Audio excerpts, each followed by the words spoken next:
el Congreso discutirá una nueva prórroga del estado de excepción en la macrozona sur. Se trata de la cuarta prórroga por parte del gobierno, cuya discusión se suscita posterior al fracaso que tuvo el proyecto de infraestructura crítica. Hablemos sobre esto, también sobre el giro que tuvo la moneda respecto a la postura frente a Héctor Yaitul y el tema de las querellas, y para eso ya tenemos en línea a Francisco Lluvetich, vicedecano de la Facultad de Derecho de la Universidad Autónoma en Temuco y exfiscal de la Araucanía. Muy buenos días, gracias por atender este llamado de Radio Agricultura. No, muy buenos días a ustedes también, Jessica. Francisco, queremos consultar. Conocimos una decisión del Palacio de la Moneda ayer, incluso declaraciones del presidente Gabriel Boric, y dijo que él había decidido esta ampliación de querella del gobierno en el caso de Héctor Yaitul, porque manifestó, ahora es diferente la postura, ahora se atribuye delitos. Usted fue exfiscal de la zona. ¿Cuál sería la diferencia entre las declaraciones que hicieron girar la visión de la moneda? Bueno, lo que pasa es que lo que yo he sostenido es que hay una diferencia desde el punto de vista técnico al análisis político que tienen que realizar obviamente las autoridades, que eso no está en duda, pero desde la perspectiva de las declaraciones y fundamentalmente porque los dichos del señor Yaitul evidentemente que llevan en sí mismos, ¿no es cierto?, una incitación, una promoción o el fomento de hechos de violencia con un fin determinado y en que incluso se especifica a quienes, ¿no es cierto?, van a ser las próximas víctimas, es decir, ¿no es cierto?, dónde se van a realizar o a quienes van a afectar estos futuros ataques. Y yo creo que esa línea, que ya no es nueva, Jessica, porque esto viene ya de hace un par de años, ¿no es cierto?, estas declaraciones, lo que hacen es añadir elementos precisamente a una investigación que ya estaba en curso, pero que en este caso abre una nueva arista, como comúnmente la gente, ¿no es cierto?, conoce, y ante esta nueva arista hay que adoptar decisiones, y es lo que ha hecho el gobierno, obviamente, que después, ¿no es cierto?, de algunos análisis y demoras en la toma de decisiones, pero que en definitiva, ¿no es cierto?, si se concreta prontamente, van a permitir, al ampliar esta querella, que es lo que se ha dicho, digámoslo, ampliar la querella que ya está en trámite, ¿no es cierto?, ante la Fiscalía, e incluir estos nuevos hechos, que desde la perspectiva de quienes pueden estudiar estas declaraciones, podría cuadrar en uno de los delitos que está en la Ley de Seguridad del Estado, y por eso que requiere el impulso de parte de la autoridad que está establecida en la ley, que es el Ministerio del Interior o antiguamente las intendencias regionales, hoy día las delegaciones, ¿no es cierto?, regionales. ¿Ampliar la querella fue la decisión adecuada o era mejor querellarse contra Héctor Yaitul? Es que desde el punto de vista jurídico y procesal tiene el mismo efecto, Jessica. Ya. Es una discusión más bien semántica, porque ampliar una querella es en el fondo una nueva querella respecto del nuevo hecho que se va a sumar a la investigación que ya se encuentra en curso. Entonces, creo que no hay que quedarse en si es una querella directa o es una ampliación, porque el efecto que se va a producir es exactamente el mismo, es decir, va a haber un impulso para poder indagar estas últimas declaraciones, pero lo que importa aquí es la señal desde el punto de vista de la ciudadanía, porque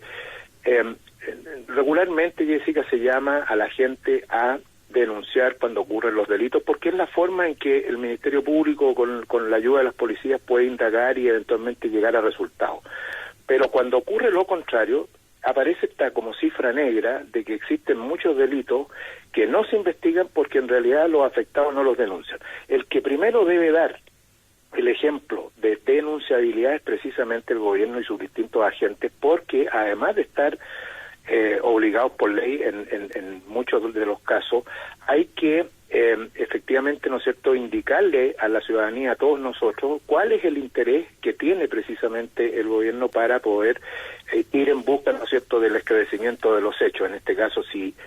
los dichos o la manera como ha enfrentado, ¿no es cierto?, esta temática el señor Yaitul pueden o no constituir delito, y eso es lo que corresponde. Es decir, por ahora nadie puede decir que es un delito, pero que al menos debe indagarse precisamente para poder o afirmarlo o descartarlo. Ya, entonces el error fue haberse demorado en haber tomado la decisión de cara a la ciudadanía, las señales. Claro, yo creo que de alguna manera todo gobierno tiene esta carga que más bien, ¿no es cierto?, incluso hasta es de carácter pedagógico, es decir, es un ejemplo que invita también a cualquier ciudadano a seguir cuando le sucede un hecho que le afecta en forma directa, denuncie, es el llamado que normalmente se hace para precisamente poder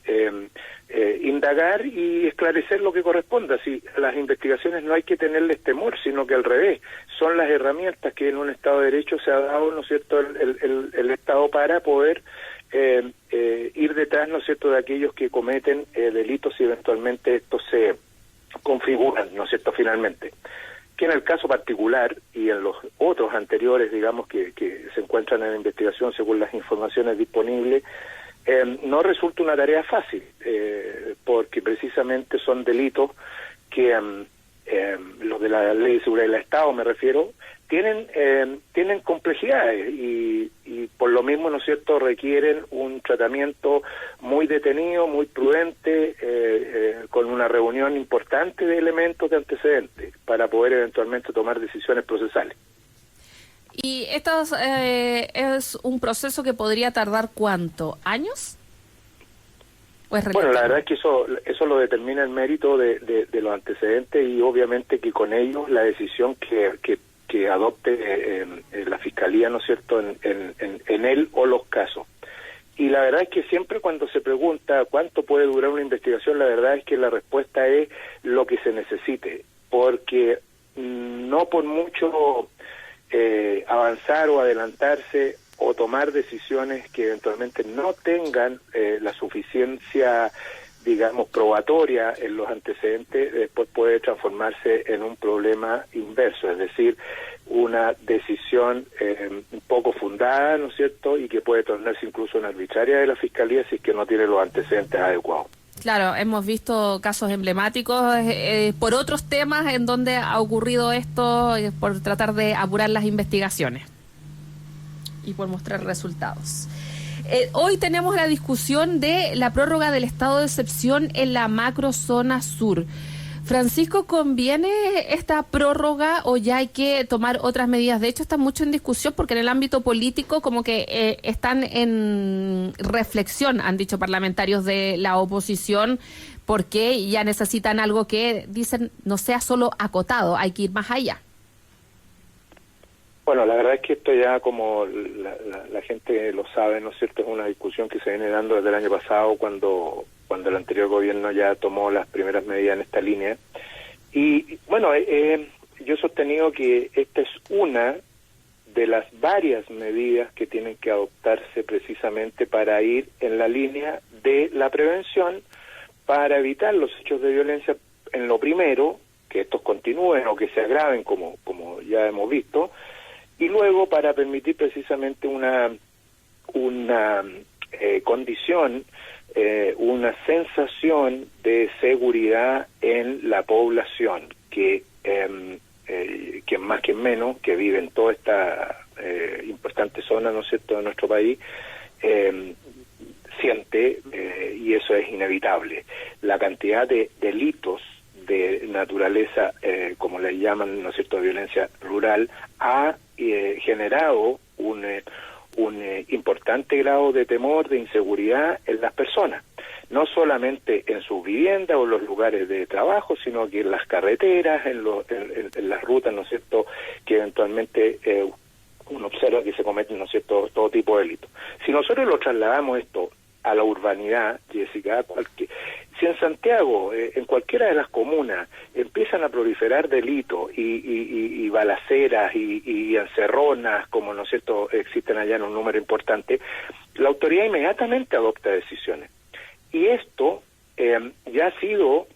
requerido, y creo que es importante que la gente lo sepa, por la propia Corte Suprema. Ha acogido desde el año pasado unos primeros fallos en abril, después en octubre y ahora recientemente en julio, el día 13, recursos de protección en que ordena a la autoridad administrativa, ¿no es cierto?, de la zona adoptar las medidas necesarias para prevenir la realización de todos estos hechos, porque las que hay o las que se han adoptado anteriormente han sido claramente insuficientes, lo que las sentencias de la Corte Suprema advierte. Entonces, si uno dice, vamos a discutir de nuevo la prórroga del estado de emergencia, bueno, así como se discute, porque es una herramienta, también existen otras que son las que se tienen que adoptar, porque este es un conjunto, debe haber una integralidad para precisamente hacerle frente a este flagelo que ya nos motiva ya por más de 20 años en la zona, que es lo que la gente de repente olvida. Se van a cumplir este año 25 años desde el primer atentado en la zona de Lumaco, el año 1997. Y de ayer a hoy, la verdad es que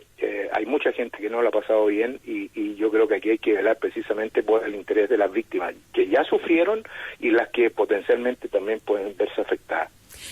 Yo no sé si en la investigación hay cambio, pero si usted me dice, se cumplieron 25 años, desde fuera se ve que estamos donde mismo, y peor,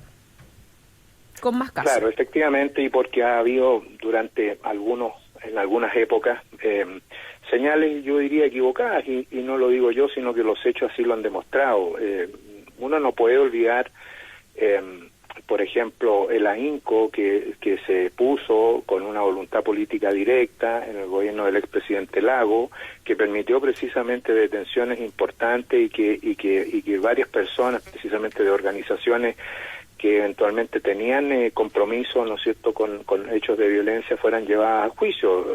Hay que recordar aquello del año 2002, en adelante, después de que la Araucanía estuvo en llamas entre el año 2000 y 2001. Y de ayer a hoy, como decía, también han cambiado algunas veces los discursos en esta línea, desde son hechos aislados, usted recordará, Jessica, no hay que,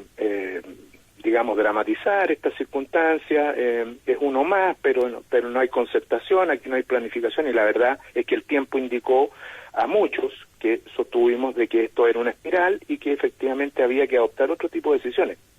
Estas decisiones muchas veces, como se dice, requieren una voluntad política, y la verdad es que la gente poco entiende esto de la voluntad política, pero es cosa de decir, ¿van a adoptarse las decisiones o no? Cuando no se adoptan, dicen, no hay voluntad política. Y parece ser de que en ciertos tiempos ello ocurrió, y por eso que proliferó y aumentaron significativamente los hechos. Entonces, cuando esto ya se produce una especie de desbande, yo he dicho que ya estamos en la línea de la informática en un periodo 4.0 de la violencia, es decir, ya hace mucho rato que perdimos el control y lentamente se ha ido recuperando esa sensación de seguridad, precisamente por esta medida que hoy día nuevamente se discute, y otras más, ¿no es cierto?, que se han adoptado tanto por la Fiscalía como por la Policía para mejorar la prevención, sobre todo aquello. ¿Hay que ampliarla a la región de los ríos, como se está solicitando? Bueno, yo creo que también esa es una discusión que no viene mucho al caso, digamos, desde esta perspectiva, porque si uno lo ve en la lógica que ha ocurrido tanto en Arauco como en Malleco y en Cautín,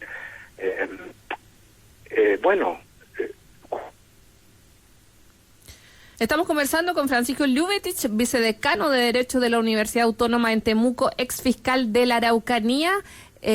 Francisco, no alcanzó a terminar la idea, tuvimos ahí un lapso en las comunicaciones, en la señal. Ya, ahí vamos a recuperar el contacto con Francisco Lluvitich. Yo le consultaba si era oportuno ampliarlo a la región de los ríos, usted me estaba respondiendo eso y justo tuvimos un inconveniente en la comunicación. Ah, bien. No, decía de que es claramente el aumento de hechos, ¿no es cierto?, en esa región. Creo que es el momento oportuno de comenzar a tomar decisiones preventivas y no esperar que precisamente la espiral de nuevo nos envuelva y después nos diga, mire, fíjese que pudimos hacerlo antes y en realidad, no se hizo.